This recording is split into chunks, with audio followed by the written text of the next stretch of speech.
Leonardo, un jeune garçon noir de 13 ans, s'est réveillé tôt et tout excité. C'était samedi et il avait un plan. Aller au centre commercial de luxe de la ville acheter un cadeau d'anniversaire pour sa sœur aînée. Depuis des semaines, il économisait chaque centime gagné en vendant des truffes au chocolat à l'école. Sa mère, toujours occupée par son travail, l'avait encouragé à être indépendant, et il voulait montrer qu'il pouvait se prendre en charge. Avant de partir, il enfila ses plus beaux vêtements, un polo bleu clair, un jean propre et des baskets qu'il avait lavées lui-même la veille. Sa mère le regarda avec un sourire fier, tandis qu'elle récupérait les clés de la voiture. « Envoie-moi un message quand tu arrives, d'accord ?» Leonardo acquiesça, rangea son téléphone portable dans sa poche et l'enveloppe contenant l'argent dans son sac à dos. Il quitta la maison le cœur léger, prêt pour sa petite mission. En franchissant les portes vitrées du centre commercial, Leonardo fut plongé dans un univers qui lui semblait s'apparenter à un autre monde. Le sol était brillant, les couloirs étaient larges et les vitrines présentaient des objets qu'il n'avait vus que sur Internet. L'air était parfumé et frais, et il sentit des papillons dans le ventre, non pas de peur, mais d'excitation. Elle marchait lentement, scrutant chaque vitrine comme si elle découvrait un trésor. Elle avait fait ses recherches et savait exactement dans quelle boutique elle voulait entrer. Le cadeau parfait était là, une trousse de maquillage à motifs floraux dont sa sœur parlait toujours. Avec l'adresse en tête, elle se dirigea d'un pas assuré vers la boutique du 2e étage, ignorant les regards curieux autour d'elle. Le magasin avait des murs blancs, un éclairage tamisé et une bande sonore classique. Leonardo entra prudemment, saluant la vendeuse au comptoir d'un sourire timide. Elle ne répondit pas. Il continua d'observer les rayons, fasciné par les objets délicats, testant mentalement des combinaisons de cadeaux et de cartes pour impressionner sa sœur. Il s'arrêta devant la trousse de maquillage, exactement comme il l'avait vue sur le site web. Il la prit avec précaution, comme si elle était en verre, et vérifia le prix. C'était dans son budget. Il sourit un instant, satisfait. Mais il réalisa alors que le vendeur le fixait d'un regard indéchiffrable, et la légèreté de l'instant commença à s'estomper. Lorsqu'il se tourna vers le comptoir, la valise à la main, l'employé se tenait déjà raide, comme si elle se préparait à une situation inconfortable. Leonardo s'approcha, prêt à lui poser des questions sur les moyens de paiement, mais avant qu'il puisse dire quoi que ce soit, elle l'interrompit d'un regard glacial et lui dit que ce n'était pas le lieu pour mendier. Leonardo ne comprit pas son ton. Il répondit qu'il voulait acheter le cadeau, lui montrant l'enveloppe contenant l'argent. Mais elle ne regarda pas le contenu. Son regard resta fixé sur le visage de Leonardo, comme si elle cherchait à comprendre quelque chose rien qu'à son apparence. Le garçon déglutit difficilement et, pour la première fois de la journée, il se demanda si être seul là-bas était vraiment une bonne idée. Leonardo resta immobile quelques secondes, sentant que quelque chose avait changé dans l'air. Le sentiment de liberté qui accompagnait l'entrée dans le centre commercial fut rapidement remplacé par un léger malaise, comme si sa simple présence avait déclenché une alarme invisible. Le regard fixe de l'employé pesait lourdement sur lui, transformant le geste innocent de choisir un cadeau en acte suspect. Le regard fixé sur les détails, il remarqua que d'autres personnes dans la boutique commençaient à l'observer. Des murmures étouffés et des regards en coin semblaient jauger chacun de ses pas. L'atmosphère s'alourdissait, et l'atmosphère élégante de la boutique semblait désormais chargée de tension et de jugement. Par une porte latérale, un homme à la posture rigide et au pas mesuré émergea.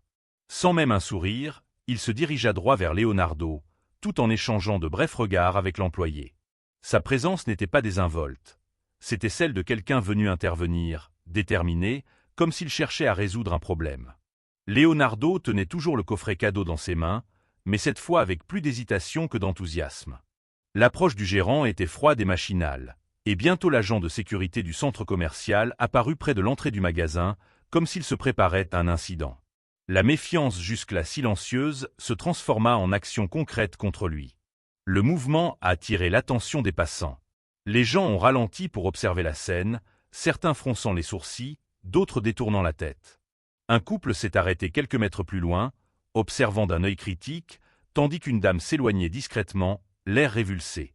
Le poids des regards était presque physique. Leonardo sentit le sol se figer sous ses pieds. Il n'avait rien fait d'autre que choisir un cadeau avec son propre argent, mais il était désormais la cible d'une attention indésirable, comme s'il avait franchi une ligne invisible. La honte commençait à s'installer, et il réalisa que, pour son entourage, il était déjà étiqueté sans aucune chance de défense. La posture du directeur changea subtilement, comme s'il fermait toute possibilité de dialogue ou de confiance. D'un geste léger, il indiqua à Leonardo de s'éloigner, ignorant complètement l'enveloppe sur laquelle l'argent était encore visible. L'employé, maintenant à ses côtés, gardait un regard impassible, comme pour confirmer une décision prise précédemment. Sans un mot, Léonard comprit qu'il n'était pas le bienvenu. Le cadeau qu'il avait choisi avec tant de soin fut remis sur l'étagère par des mains tremblantes, et sa respiration s'accéléra. Il se sentit poussé dehors non par des gestes agressifs, mais par un rejet plus cruel. Celui qui vous réduit au silence, vous isole et vous fait douter de votre propre valeur. L'agent de sécurité non seulement s'approcha, mais arrêta brusquement Leonardo, lui barrant la sortie du bras. D'un geste brusque, il arracha la mallette des mains du garçon et commença à l'examiner comme s'il cherchait des traces de vol. Leonardo se figea, le visage brûlant de honte, sous le regard de dizaines de personnes. L'enveloppe contenant l'argent était toujours dans sa poche, mais personne ne semblait s'intéresser à la vérité. L'employé du magasin désigna le sac à dos de Leonardo, et l'agent de sécurité, sans aucune explication, lui fit signe de l'ouvrir sur place. Leonardo, tremblant, s'agenouilla et sortit ses rares affaires, un cahier d'écolier, une bouteille d'eau et un encas emballé dans du papier aluminium. La scène se transforma en un spectacle d'humiliation publique, sous les yeux des clients comme s'il assistait à un divertissement. L'employé repoussa le snack avec dégoût, comme si sa simple présence était offensante. L'agent de sécurité fouilla le sac à dos avec dédain, laissant les objets éparpillés au sol. À chaque objet exposé, l'image de Léonard de Vinci se solidifiait dans les yeux des spectateurs. Il n'y eut aucun bruit, mais le silence portait le poids des jugements et des peines déjà prononcées. Un petit enfant, près de sa mère, désigna Leonardo du doigt et lui demanda quelque chose d'une voix forte, provoquant un rire étouffé chez certains adultes. Le garçon sentit son estomac se serrer, comme si quelque chose se brisait à l'intérieur. La honte surpassait toute douleur physique. L'injustice, désormais exposée au grand jour, était irréversible, et il savait qu'aucune explication ne changerait l'image qu'il s'était faite de lui. Son sac à dos fouillé et l'enveloppe contenant l'argent laissé sur le comptoir comme une preuve de crime, Leonardo fut conduit à l'entrée du magasin, sous le regard attentif de dizaines de clients. Certains chuchotaient, d'autres filmaient discrètement avec leur téléphone portable. Le garçon détourna le visage, essayant de cacher les larmes qui commençaient à couler, mais son expression ne masquait plus son désespoir. Debout près de la vitrine, tel un exemple, il resta là pendant des minutes qui lui semblèrent des heures. L'employé reprit son service habituel, tandis que lui restait debout, seul, comme un rappel silencieux aux autres. À cet instant, Leonardo n'était pas un client. Il était un avertissement, une déformation fondée sur les préjugés et le mépris. Sans explication ni justification, Leonardo fut conduit dans une petite pièce au fond du centre commercial. La porte se referma derrière lui avec un clic sec, et le silence à l'intérieur lui sembla plus oppressant que les regards de la foule. La pièce était froide, sans fenêtre, avec des murs blancs et une chaise en plastique au centre. Il s'assit lentement, essayant de respirer, mais la sensation d'étouffement grandissait. Il n'y avait personne à ses côtés, aucune voix pour le défendre. Seuls subsistaient les échos des rires, la chaleur des regards accusateurs et le poids d'être perçu comme quelqu'un qu'il n'avait jamais été. L'enveloppe contenant l'argent resta sur le comptoir du magasin, oubliée comme sa dignité. À cet instant, il sentit qu'il n'était pas seulement un garçon humilié, mais un être invisible dans un système qui le traitait comme s'il était coupable d'exister. Leonardo resta seul, blotti dans cette pièce froide comme un objet oublié. Le bruit étouffé des pas à l'extérieur ne rompit pas sa solitude. Il ne fit qu'accroître l'angoisse de ne pas savoir ce qu'il attendait. Chaque seconde lui rappelait avec force son humiliation, le manque de soutien et la cruelle certitude que, pour le monde qui l'entourait, il n'était qu'un visage jetable parmi tant d'autres. Ses mains tremblaient, non pas de peur physique, mais de l'épuisement émotionnel provoqué par le silence. Son corps était présent, mais son esprit oscillait entre les souvenirs de son enfance avec Rosa et les questions sur les raisons pour lesquelles tout lui semblait toujours plus difficile. Un poids inexplicable pesait sur sa poitrine, comme si quelque chose allait se produire à travers le temps pour l'atteindre. Dans le couloir, les pas changèrent de rythme, réguliers, déterminés, mais différents de tout ce qu'il avait entendu auparavant. Il y avait quelque chose dans le bruit, l'impact contre le sol, qui n'était pas menaçant, mais imprégné d'une réelle autorité. Comme si le son savait exactement où aller. Leonardo releva instinctivement la tête, comme si son corps reconnaissait quelque chose que sa raison ne comprenait pas encore. La porte s'ouvrit lentement, révélant une femme à la présence magnétique. Elle était vêtue avec une élégance discrète, mais c'est son regard qui attira son attention. Un mélange de fermeté et de profondeur, d'intimité. En croisant son regard, Leonardo sentit une sensation inexplicable le traverser. Ce n'était pas une familiarité consciente. C'était comme un appel silencieux entre deux cœurs déjà connectés avant même qu'un mot ne soit prononcé. Elle entra dans la pièce sans hésitation, mais ralentit à mesure qu'elle s'approchait de lui. Son regard parcourut chaque trait du garçon avec intensité, comme pour confirmer ce que son âme réclamait déjà. Leonardo, sans savoir pourquoi, sentit ses yeux brûler. Ce n'était ni de la peur, ni du soulagement. C'était quelque chose de plus profond, la reconnaissance d'un lien qui avait toujours existé, même s'il était caché toute une vie. Les employés commencèrent à reculer. La femme tendit la main, non pas comme une figure d'autorité qui contrôlait, mais comme quelqu'un qui souhaitait accueillir. Leonardo se leva sans comprendre exactement pourquoi. Il n'eut pas de mots, mais l'instant fut une étreinte silencieuse d'histoire brisée. Celle d'une mère qui un jour dut partir et celle d'un fils qui un jour dut la suivre sans savoir d'où il venait. La tension qui avait autrefois empli la pièce s'était dissipée. Il ne s'agissait plus de vol, de suspicion ou de protocole, mais de briser une structure profondément défaillante. Les visages des employés reflétaient l'incrédulité, comme s'ils étaient témoins d'une vérité dont ils n'avaient jamais imaginé l'existence. La femme n'avait pas besoin d'expliquer quoi que ce soit. Sa main sur l'épaule de Leonardo en disait long. Il ignorait ce que cette présence représentait exactement, mais il savait ce qu'il ressentait. Accueil, appartenance, protection. Là, au milieu des regards choqués et du silence de la pièce, quelque chose avait changé à jamais. L'humiliation résonnait encore en lui, mais elle commençait à laisser place à quelque chose de plus profond. L'invisible certitude que cette femme et lui étaient liés par quelque chose qu'aucun préjugé ne pouvait effacer. Elena marchait aux côtés de Leonardo, avec la fermeté de quelqu'un qui n'acceptait plus le silence comme réponse. La nouvelle de son retour au centre commercial se répandit dans les couloirs comme un murmure incontrôlable.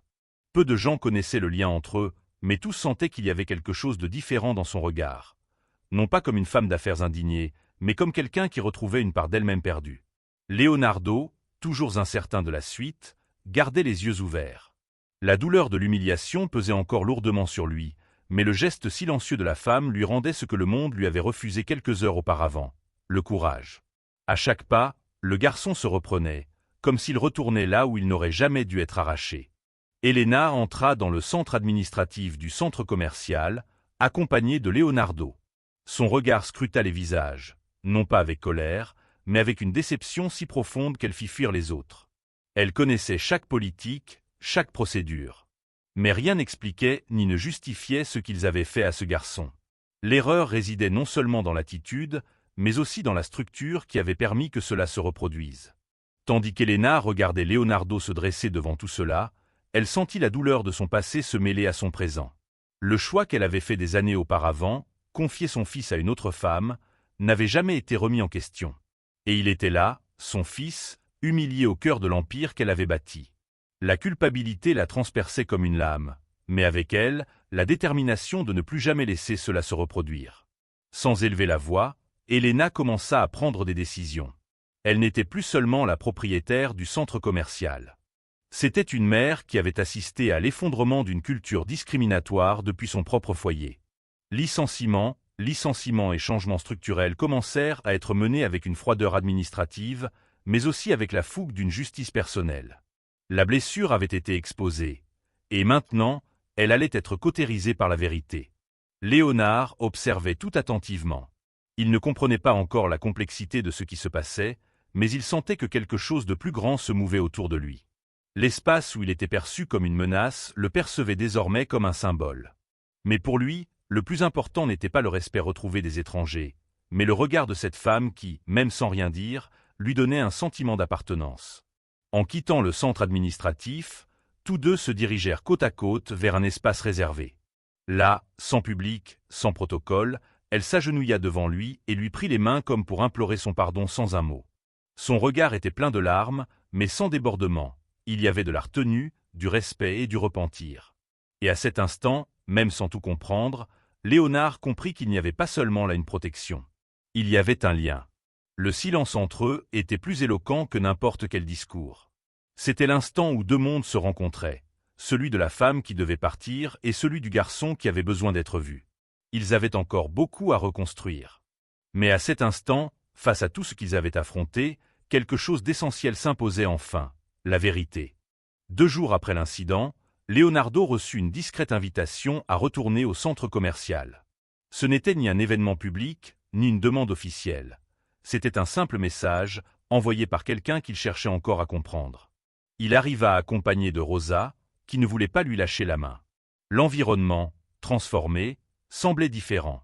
Mais les papillons dans son ventre étaient les mêmes qu'avant. En entrant dans une pièce privée, Leonardo vit Elena, assise, les mains jointes sur ses genoux. Son regard était serein, mais empli de quelque chose de plus profond. Une tension flottait dans l'air, comme si l'espace tout entier attendait qu'une vérité oubliée trouve enfin une voix. Rosa resta silencieuse, respectant cet instant qui ne lui appartenait pas, mais qui la traversait aussi. Elena se leva lentement et s'approcha. La douleur dans ses yeux était impossible à dissimuler, mais il y avait aussi de la tendresse, du courage et du regret. Devant Leonardo, elle sortit de sa poche une petite enveloppe jaunie par le temps et la lui tendit en silence. À l'intérieur se trouvait une vieille photo, un nouveau-né dans les bras d'une femme plus jeune, elle-même. En voyant l'image, quelque chose en lui se brisa. Le visage qui le fixait sur cette photo était le même que celui qu'il avait vu 2 jours plus tôt, mais il prenait désormais un sens nouveau et bouleversant. Le temps s'arrêta un instant, tandis que son esprit se bousculait dans ses souvenirs, ses histoires inachevées et ses questions qu'il ignorait. Le monde se réorganisait devant lui, morceau par morceau, avec une vérité que seul le sang pouvait transmettre. Leonardo s'éloigna instinctivement, essayant d'assimiler ce qu'il venait de découvrir. Il n'y avait pas de colère, mais un tourbillon d'émotions qu'il ne parvenait toujours pas à nommer. Rosa s'approcha doucement de lui et le serra dans ses bras, comme pour ancrer quelqu'un au milieu d'une mer agitée. Elena resta immobile, lui permettant de tout ressentir, sans se précipiter, sans intervenir. Peu à peu, le garçon prit une profonde inspiration et regarda Elena. Pour la première fois, il vit en elle quelque chose qui dépassait la personnalité publique, la femme d'affaires ou la sauveuse. Il y vit une femme qu'il avait autrefois tant aimée qu'elle avait préféré le laisser partir pour le protéger. La douleur de l'abandon se mêla à la compréhension du sacrifice, et ce qui naquit à cet instant ne fut pas le pardon, mais un commencement. L'après-midi même, Elena organisa une discrète conférence de presse avec tous les employés du centre commercial. Aux côtés de Leonardo et Rosa, elle expliqua que de profonds changements étaient en cours. Mais avant toute réforme, il fallait reconnaître le plus important. Reconnaître ce qui était arrivé à ce garçon non pas comme une erreur isolée, mais comme le symptôme d'un problème structurel. Leonardo, désormais debout devant tous, ne portait plus seulement la douleur de l'humiliation, mais un nom de famille qu'il commençait à accepter. Rosa resterait sa mère. Cela ne changerait jamais. Mais désormais, il savait aussi d'où il venait et plus important encore, où il voulait aller. Et sur ce nouveau chemin, il y avait de la place pour les cicatrices, mais aussi pour la croissance, l'appartenance et la voix.